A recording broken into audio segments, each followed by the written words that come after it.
Kongsi Majlis yang amat berhormat Saudara Lee Kuan Yin, Ketua Bidang Pulau Pinang Majlis Sabah KAP, yang berbahagia Saudara Dr. Mazli Malik, pensyarah dari Universiti Islam Kelantan.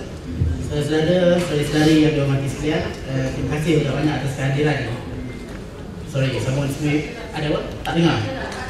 Tak dengar, okey. Macam ni okey? Okey, good. So, sekali lagi terima kasih banyak atas kehadiran semua dalam majlis pada malam ini. Terima kasih kepada para penganjur yang menjemput saya untuk menjadi moderator dalam perbincangan malam ini. Saya pun sebenarnya tak cukup pasti kenapa saya dijemput. Nak kata saya DAP, saya bukan ahli DAP. Walaupun tadi YB kata susah sangat join DAP saja.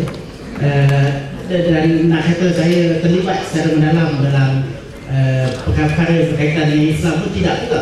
Tapi macam mana pun malam ini kita akan membincangkan mengenai adakah dasar-dasar DAP mengancam Islam, kedudukan Islam di Malaysia. Format yang kita akan gunakan ialah kita akan cuba dapatkan pelibatan daripada audiens. Jadi saya minta kalau boleh ada audience participation. Tapi bagaimanapun pada permulaannya pada 10-15 minit yang pertama kita akan minta Yang Berhormat Saudara Lee Kuan Yin untuk bercakap sedikit mengenai dasar-dasar umum DAP dan mungkin pengalaman pribadi beliau sebut sedikit. Dan kemudian akan ada komentar daripada Dr. Mazli. Dan kemudian kita akan adakan sesi perbincangan. Dan saya harap saya minta kebenaran daripada YB kalau boleh kita jalankan perbincangan ini dengan cara yang agak santai, dan saya minta kebenaran untuk tidak terlalu mengikut protokol sangat within certain limits of course. Tetapi kalau boleh kita just have an open conversation mengenai topik yang diberikan, itu adakah dasar-dasar DAP mengancam Islam. So itu tadi formatnya. Saya rasa saya tak nak continue terlalu panjang. Jadi saya persilakan sebagai permulaan Yang Berhormat Saudara Lee Kuan Yin untuk cakap sekitar 10-15 minit.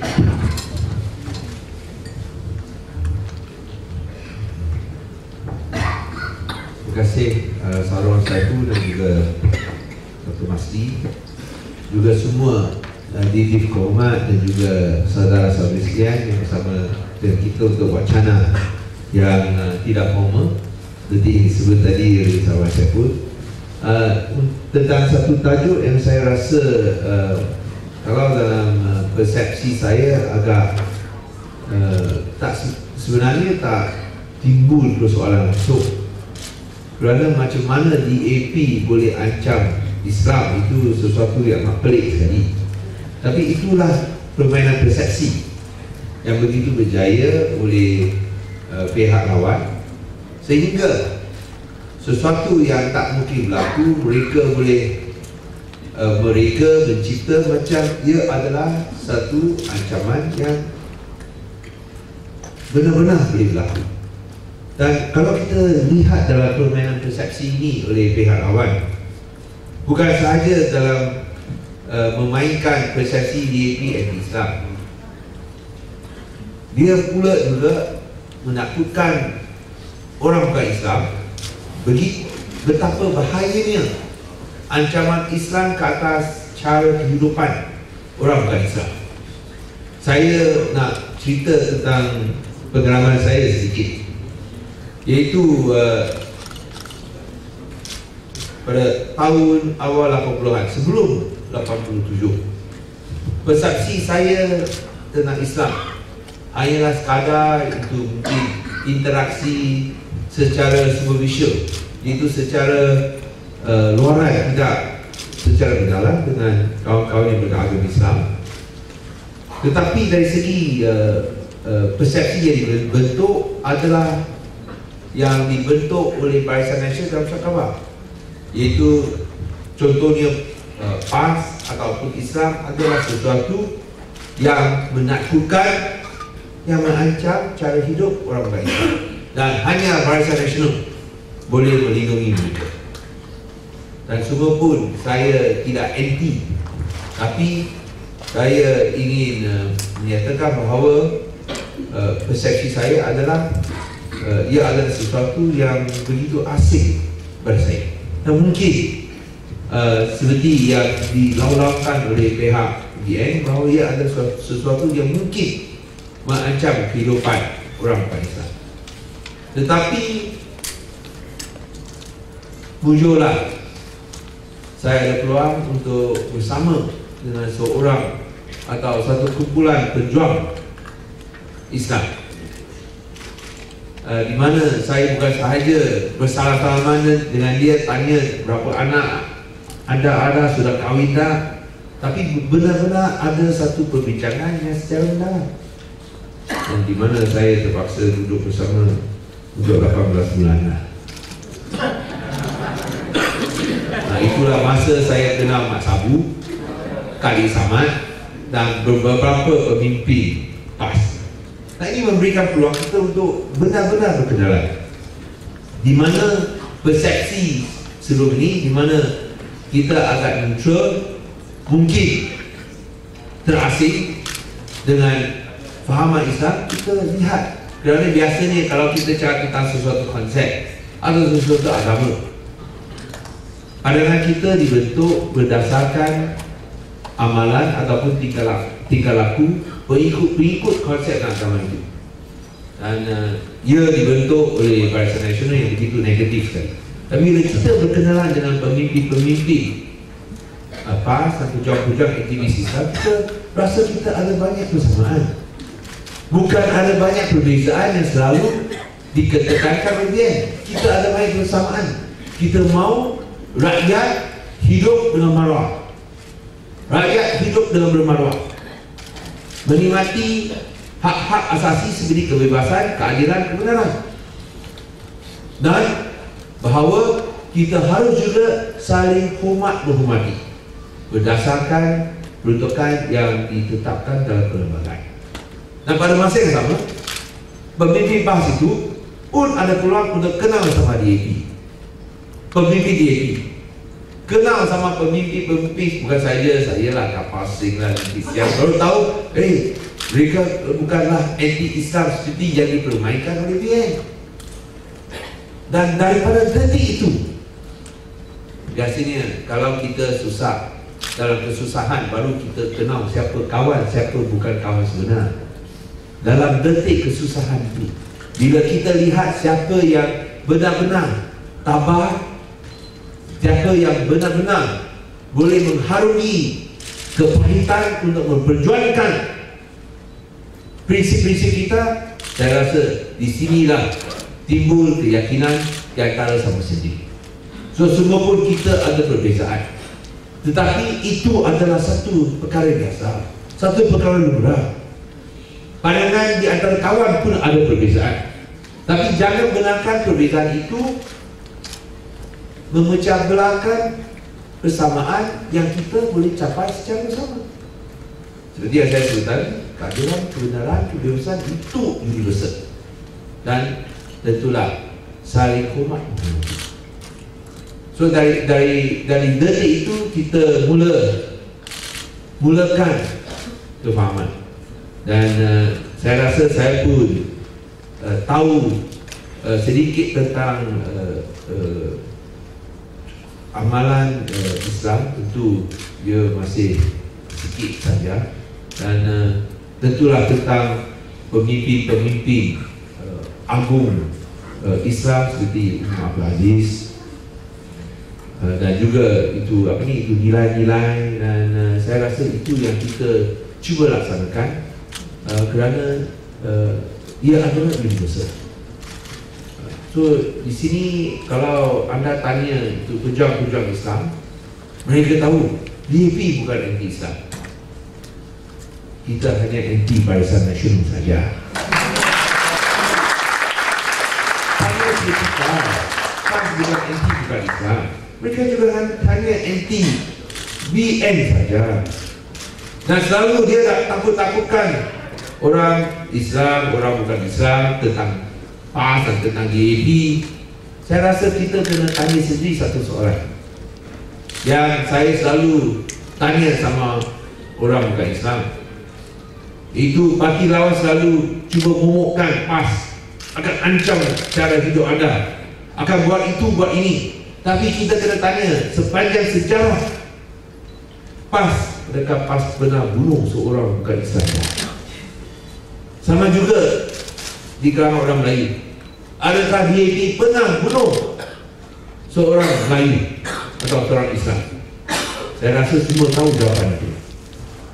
Tapi tragedi yang berlaku, kalau kita lihat, bukan sahaja lihat mereka yang terbunuh dalam tahanan, tapi kalau kita lihat peristiwa berdarah Kampung Momali, dia dibunuh kan? Betul tak? Dia dibunuh kan? Dan daripada peristiwa Kampung Momali, saya diberitahu dan saya baru tahu begitu zalim untuk ISA. Tentu saya faham, saya pernah menjadi orang tahanan ISA. Tapi bila dengar dalam Mak Sabu, dia cerita sama saya, tahu tak ISA begitu zalim, sampai 14 tahun punya budak pun boleh kena tahan ISA. Masa itu PAS tahu itu ISA zalim dan mereka tentang habis-habisan. So kadang-kadang kita rasa ini ISA tak baik, tapi sebaliknya ada baik juga. Baik dalam aspek memberi peluang kepada kita untuk saling faham plus selamat. Tapi ini bukan bermakna kita dah kekal ISA, tak ada lah. Tapi yang penting ialah ia merupakan satu peluang, satu jambatan di mana kita mesti tolak dan kita mesti hancurkan persepsi palsu yang dibina oleh parti lawan. Yang penting lihat tentang DAP. Adakah DAP anti-Islam? Yang pertama, kalau kita tanya soalan ini, siapa begitu bodoh untuk anti-Islam? Dalam negara ini tak mungkin berlaku. Tapi tentu dia akan bina persepsi. Sungguh kita cakap tak ada, dia akan bina persepsi. Dengan apa? Dengan fakta tak boleh. Dia hanya boleh bina persepsi negatif ini, persepsi palsu ini dengan fitnah. Kita nak tanya, apakah bukti bahawa DAP anti-Islam? Dia ada bukti. Ada. Sejak DAP jadi kerajaan dalam Pulau Pinang bersama dengan PAS PDR, mereka haramkan peralakan maulud setiap tahun.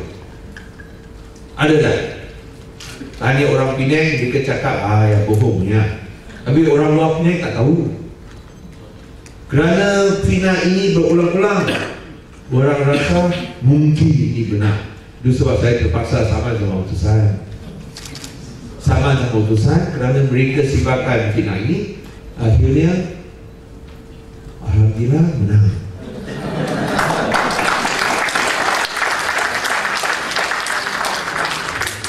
Bukan sekali, dua kali. Harap-harap ada kali ketiga lagi. Dan kita lihat perlembagaan parti.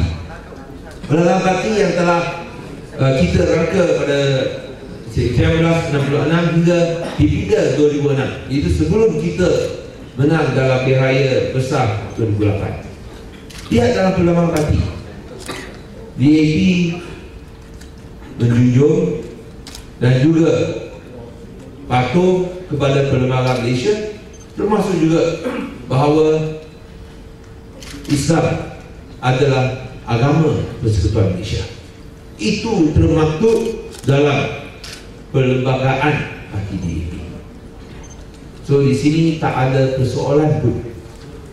Tetapi tentulah kalau mereka kuasai utusan, kuasai TV3, mereka boleh buat apa pun. Yang penting ialah lihat daripada tindakan kita. Dari aspek dasar-dasar yang kita lakukan, takkan PAS yang menjadi sebahagian daripada kerajaan Pakatan Raya di Pulau Pinang, kalau kita benar-benar anti-Islam, takkan PAS akan diam saja. Takkan Mak Sabu akan diam juga. Tiap-tiap kali dia akan telefon sama saya, Kuan betul tak utusan cakap macam ni? Ya bodoh lah, ini utusan. Buat ganti Agung. Apa ini? Apa ini? Ini dia putar belikan. Mana saya boleh ganti Agung?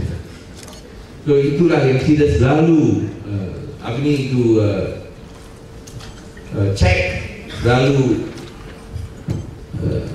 sangkan sama ada berita itu benar, tapi kita semua tahu itu adalah semua rekaan daripada utusan Malaysia.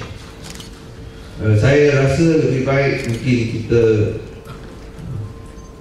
dapat jawapan dan juga penerangan yang lebih terperinci melalui interaksi.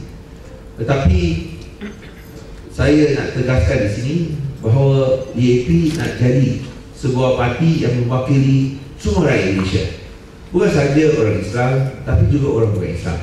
Bukan sahaja orang Melayu, tapi orang bukan Melayu, termasuk orang Iban dan Kadazan. Kerana kita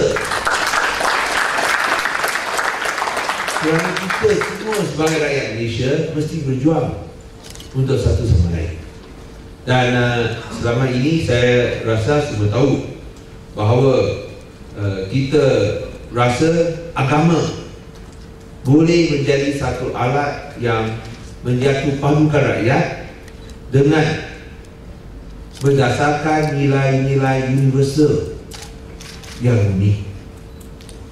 Mana ada agama yang ajar kita buat perkara yang tak baik? Mana ada agama yang cakap kita mesti kotor? Mana ada agama yang cakap kita mesti haramkan yang bersih? Tapi ada pihak pula nak haramkan bersih. Betul tak? Lihat agama-agama, mana cakap haramkan bersih, tapi ada pihak nak haramkan bersih. Mungkin dia nak agama dia yang baru dia sendiri. So di sini saya rasa yang penting ialah tolak itu fitnah yang mau bentuk persepsi yang palsu. Yang penting ialah kita telah buktikan bukan sahaja dekat Pulau Pinang, tapi saya percaya pun di Selangor bahawa parti DAP berjuang untuk semua. Dan kita akan teruskan usaha untuk berjuang untuk semua. Saya bukan kerana saya Ketua Menteri saya cakap macam ni. 90-an saya pun bertindak macam ni. Semua tahu saya pernah dipenjarakan. Betul tak? 2 tahun saya pernah dipenjarakan untuk berjuang bagi pihak sebuah keluarga Melayu. Dan saya tidak pernah kesal. Semua pun ada setengah kawan saya cakap saya bodoh lah bagi berjuang untuk sebuah keluarga. Dan akhirnya saya kena masuk penjara pula. Tapi itu adalah perjuangan kita semua kerana kita percaya tentu satu hari nanti rakyat Malaysia mau bersatu padu, bukan berdasarkan fitnah tapi berdasarkan kebenaran. Bukan berdasarkan ketakutan tetapi berdasarkan kebebasan. Bukan berdasarkan kerakusan kuasa tetapi berdasarkan keadilan. Bukan dipimpin oleh diktator dan Firaun tetapi dipimpin oleh pemimpin berjiwa rakyat.